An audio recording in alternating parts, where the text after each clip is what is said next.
The reason you are still buried in work your team should own is not a time problem. It is a mindset problem. Eisenhower once said, I have two kinds of problems, the urgent and the important. The urgent are not important, and the important are never urgent. Stephen Covey later turned it into a matrix. Today I will show you how to use it to stop doing and start becoming the leader your organization is waiting for. Dwight D. Eisenhower, the 34th President of the United States, was once Supreme Allied Commander tasked with leading the invasion of the Nazi-occupied Europe. He had under his command soldiers, dozens of generals, 4 national governments pulling in different directions, and a weather window that could close at any time. Thousands of decisions were screaming for his attention every single day. He had developed a filter so precise he could look at any demand on his time and immediately know, is this mine or does this belong to someone else? That filter became the principle Stephen Covey later built into the 4-quadrant matrix most of us recognize in his landmark book, The 7 Habits of Highly Effective People. Covey gave us a tool. Eisenhower gave us the philosophy that the higher you lead, the less you should be doing, and the more ruthlessly you must protect your highest contribution. Even after over a decade of being around and working with leaders, this sentence still makes people go quiet. Eisenhower's matrix was never about getting more done. It was about never doing the wrong thing at the right level. If you've ever felt busy all day and still felt like you didn't lead, that gap has a name. And the Leader Identity Audit will show you exactly where it lives in your workflow. Download it free. Link is in the description. Now, let us talk about the 4 quadrants. You may have seen this before, but I promise you, you have not seen it like this. Quadrant number 1, urgent plus important. This is the crisis zone. These are genuine emergencies. The system is down. The client is threatening to leave. The key hire just resigned. This deserves your direct attention. No argument there. But here is the identity question for quadrant number 1. Are these actually crises? Or have you built a culture where everything becomes a crisis because your team was never trusted to handle anything without you? Think of it this way. If the power grid requires the CEO to flip every switch, the problem is not the grid. It is the design. Gallup tells us that only 50% of employees clearly understand what is expected of them at work. That number is no mystery. It is what happens when leaders hover over execution instead of defining outcomes. When people do not know what winning looks like, they escalate everything. And your quadrant 1 never empties. Now quadrant 2, not urgent plus important. This is the leadership zone. This is where we want to be. This is the quadrant that changes everything. Q2 is where real leadership lives. Strategy, mentorship, culture building, long-term planning, your own development. It is almost never on fire, which means unless you protect it deliberately, it never gets done. Stephen Covey called this the quadrant of quality. I want to call it something slightly different. It is the quadrant of becoming. McKinsey research shows that top-performing managers generate up to 21 times the return of average managers. So I'm sure you are asking, what is the differentiator? It is not effort. It is where they focus. They spend disproportionately more time in Q2, not reacting to today, but designing tomorrow. Here is the identity question for Q2. What important work are you avoiding? Not because you are too busy, but because you do not see yourself as the kind of leader who operates at that level. Now quadrant number 3, urgent plus non-important. This is the imposter's quadrant. This is where most leaders quietly live. Q3 is full of things that feel urgent. Messages that demand immediate replies. Small decisions that require your sign-off. Approvals, status updates, meetings that could have been a 2-line email. None of this moves your leadership forward. All of this creates the sensation of productivity while the actual work of leading accumulates in the background, untouched. There is even a name for why this happens. Behavioral researchers call it the mere urgency effect, the documented tendency for people to prioritize time-sensitive tasks even when those tasks offer far less long-term value. Now, here's the identity question. What are you holding in Q2 because letting go of it means trusting someone else, and you do not yet fully trust your team? This is not a judgment. This is an invitation. Because if your answer is, I do not trust them yet, the next question is, whose responsibility it is to build that trust? Let's go to quadrant number 4. Not urgent plus non-important.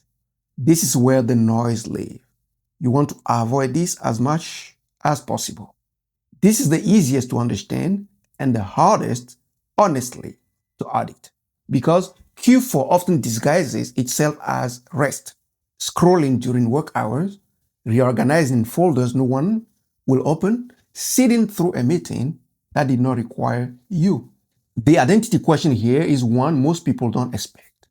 Are you gravitating toward Q4 not because you are lazy, but because Q2 feels exposed? Because doing real leadership work means being visible, being accountable, being wrong sometimes? The leaders who break this pattern are not the ones with more discipline. They are the ones with enough self-awareness to catch themselves mid-scroll and ask, what am I avoiding right now? Now, I want to add something to this matrix that you will not find in any productivity book. I call it the identity audit layer. After you have categorized a task by urgency and importance, ask one more question before you decide what to do with it. Does staying in this task serve my growth or my insecurity? This is an entirely different question than the urgency and importance filter. It is not asking about the task. It is asking about you and I. When you apply this filter honestly, patterns surface. Some Q1 crises are a crisis because you never delegated the authority to prevent them. Some Q3 urgencies feel urgent because being needed is the only feedback loop you have built for your own value. And your Q2 avoidance is rarely a scheduling problem. It is almost always a confidence problem. The matrix categorizes your workload. The identity audit question categorizes your leadership. For every task you keep, ask, am I holding this because I'm genuinely the right person to do it? Or because letting go of it will require a level of trust in myself or my team that I have not yet built? There is a principle often used in the coaching called the 70% rule. If someone on your team can do a task at 70% of the quality you hold, it belongs in their hands, not yours. But most leaders who struggle with delegation do not struggle because they have never heard that rule. They struggle because somewhere quietly underneath it, they believe their value as a leader is tied to how much they do, not who they are becoming. Delegation is not a task management strategy. It is a statement of belief. When you genuinely hand something to a team member and step back, you are saying, I trust them, I trust myself, and I trust that my highest contribution here is not execution, it is vision. If you want to go deeper on building a real delegation system, not just offloading tasks, but creating the structure that make your team genuinely self-sufficient, I cover this in detail in the Maestro method video. Check here. It will make everything in this session land at different level. According to Gallup's research on delegation among Inc. 500 CEOs, leaders who delegate effectively generate 112% more revenue over 3 years. That is not an efficiency number. That is an identity number. Leaders who no longer need to be in the room for every decision because they have done the internal work to trust the people they build. Now let's get a bit practical with all this. I want to give you a 7-day challenge. This is not a permanent overhaul.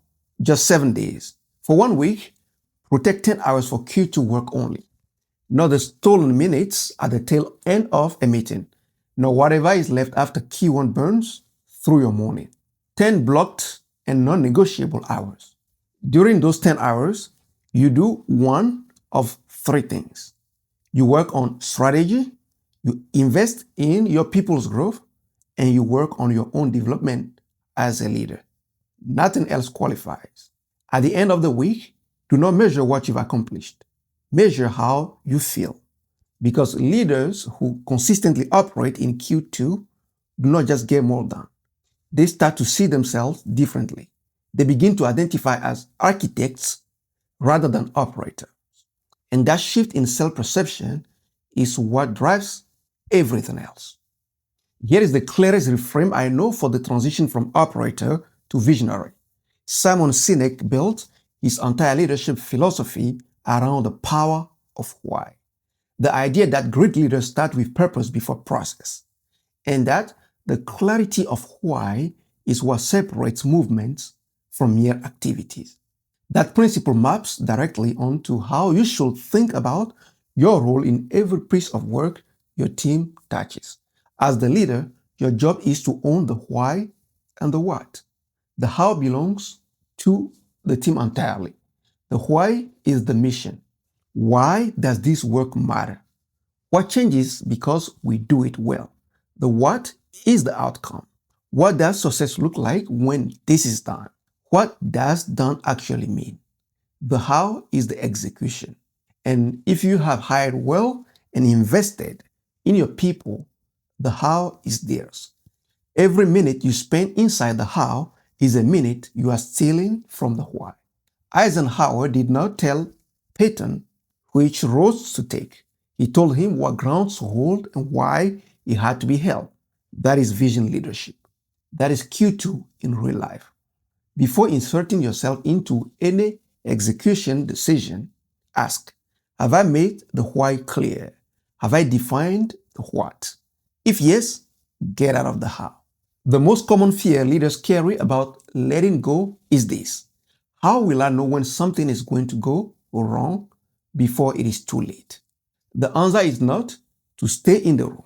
The answer is to design better re-entry points. A checkpoint is not a status update. It is a brief, structured movement where a leader asks 3 things. Number 1, are we tracking toward the outcome? Number 2, is there anything in the way that I can clear? 3, is there anything you specifically need from me? Notice what is absent from that list. Here is how I will have done this. The shift from hovering to checkpointing is not a calendar change. It is an identity change. It requires a leader who has genuinely decided that the outcome matters more than the method, and that trusting the method to someone else is not a risk. It is the job. I want to leave you with this. Eisenhower did not adopt this philosophy because he was overwhelmed. He adopted it because he had a specific conviction about what leadership actually is. That the most dangerous thing a leader can do is confuse motion with progress and urgency with importance. That conviction is still rare. Most organizations are still run by people whose calendars are completely full and whose teams are still waiting for direction. The leaders who actually transform their organizations, the one who build something that outlasts them, they are not the ones who work the hardest. They are the ones who have done the internal work to stop being the most important person in every room so that the people around them can become the most important people in theirs. The Eisenhower Matrix gives you a tool for what to do with your time. The identity audit layer gives you a tool for who you are becoming with that time. And here's the thought I want you to carry out of this video. Honestly, you already know what belongs in Q2. You have probably known it for a while. The question is not what you should be doing differently. It is, who do you need to become to actually do it? If that question resonated, if some part of you recognize yourself in it, the leader identity audit was built exactly for that moment. It will show you precisely where your leadership identity is still catching up to your leadership ambition. It is free, and the link is in the description. Drop a comment with one task you are moving to Q2 this week. And if this channel is doing something useful for your leadership, subscribe. Thank you for watching. I will see you in the next one. God bless.